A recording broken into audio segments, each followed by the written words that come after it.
Chapter 1. The mirror hung on the wall, an ornate frame gilded with filigree that twisted like the tendrils of a black vine. It beckoned to her, pulling her in with its dark allure. Melissa stood there, her reflection staring back at her with wide, innocent eyes, oblivious to the malevolence lurking just beneath the surface. The edge of her mouth curled into a soft smile, but behind that facade, a sinister transformation was brewing. She had always been beautiful, long, flowing hair, skin like porcelain, and a figure that turned heads. It was a gift, one she had cherished until it began to feel like a curse. The mirror whispered secrets, dark and twisted, feeding her insecurities with every glance.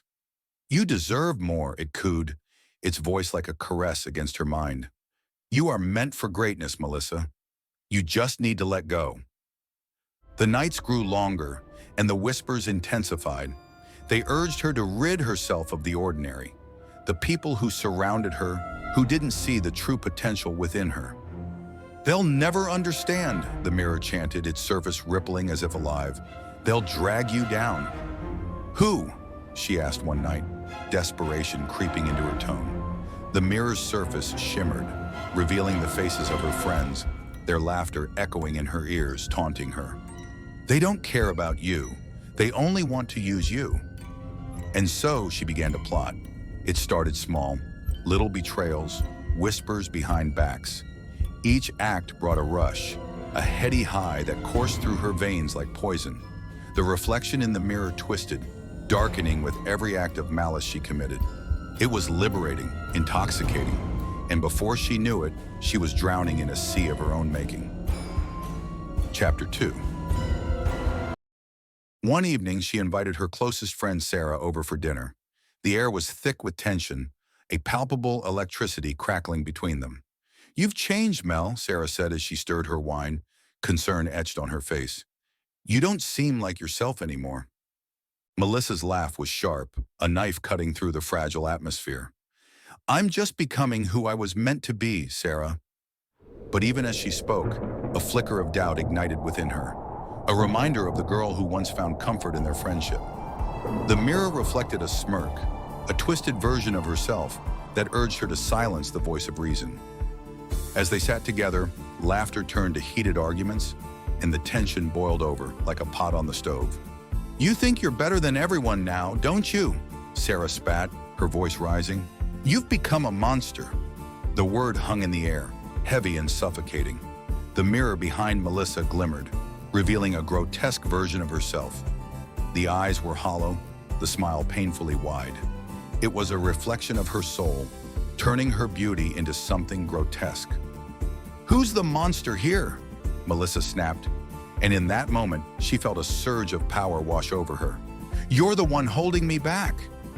With a sudden primal scream, she lunged at Sarah, her fingers curling into claws, nails tearing into flesh. Blood sprayed across the wall, a visceral painting of her fury. Sarah's eyes widened in shock, confusion morphing into terror as Melissa plunged the knife deeper, twisting it for good measure as she relished the warmth spilling from her friend's body. The mirror captured every horrifying detail, the reflection distorting into a nightmarish tableau of agony and ecstasy. Melissa laughed, a sound that echoed through the empty rooms, vibrating against the walls as she became one with the darkness she had unleashed. "You don't understand, do you?" she whispered, her voice dripping with poison. "This is freedom." Chapter 3. Days turned into weeks, and Melissa thrived in her new reality. She was no longer the girl who cowered in the shadows. She was a goddess of chaos, a queen of the damned. The mirror had become her confidant, her only friend, reflecting the depravity that now defined her existence. It cradled her madness, nurturing it like a mother hen, urging her to explore darker depths. But the whispers grew louder, more insistent, and the reflection became more grotesque. "You can't stop now, Melissa," it hissed. "They'll come for you. You have to eliminate anyone who might threaten your reign." The faces of those who had once cared for her flitted across the surface, their expressions twisted in horror. One fateful night, she invited another friend, Mark, over under the guise of wanting to reconnect. He stepped into her lair, oblivious to the danger that lurked beneath her beauty. "You look amazing, Mel," he said, a smile lighting up his face. But she felt nothing, only the cold emptiness that came from her descent into madness. As they sat, the conversation shifted. "What happened to you and Sarah?" Mark asked, concern creeping into his voice. "People are saying things." The mirror pulsed, a throbbing heartbeat synchronized with her own. "He knows too much," it whispered, a venomous hiss that filled her with dread. "You can't let him leave." The darkness surged within her, and she was no longer Melissa. She was a vessel for chaos, a puppet dancing to the tune of her own insanity. "You should have stayed away, Mark," she said, her voice dripping with malice. "You don't know what I've become." Before he could respond, she lunged, the blade glinting in the dim light as it pierced his skin. The warmth of his blood splattered across her, a crimson baptism that ignited her senses. She became lost in the frenzy, the world around her fading into a cacophony of screams and laughter intermingled, a symphony of death. As Mark's life slipped away, his eyes reflecting both betrayal and horror, the mirror captured the moment. She stared into it, and for the first time she was horrified by what she saw. The reflection was a hideous mask of blood and madness, a far cry from the beauty she had once cherished.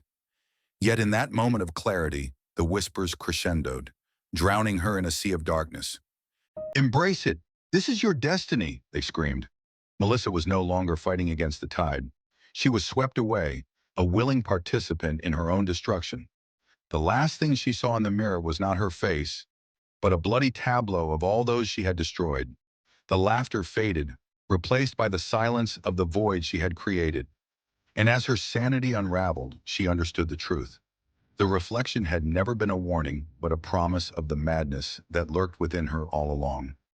In the end, she was just another victim of the dark desires that had consumed her, leaving only a hollow shell behind, forever trapped in a world of blood and shadows.